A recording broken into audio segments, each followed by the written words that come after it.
Viewers সবাইকে শুভেচ্ছা জানিয়ে আজকের এই টিউটোরিয়ালটি শুরু করছি। আশা করছি সবাই ভালো আছেন।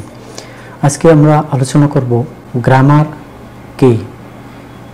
যে পুস্তক পাঠ করলে ভাষা শুদ্ধরূপে লিখতে পড়তে এবং বলতে পারা যায় তাকেই গ্রামার বলে। এখন আমরা যদি বলি ইংরেজি গ্রামার, বাংলা গ্রামার, আরবি গ্রামার এইগুলো কাকে বলে, আসুন সেগুলোর উত্তর জেনে নেওয়ার চেষ্টা করি।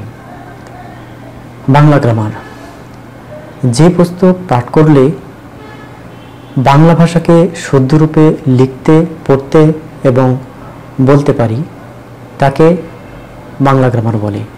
অনুরূপভাবে যে পুস্তক পাঠ করলে ইংরেজি ভাষা শুদ্ধরূপে পড়তে লিখতে ও বলতে পারি তাকে ইংরেজি গ্রামার বলে। আশা করছি গ্রামার কাকে বলে বিষয়টি বুঝে গেছেন।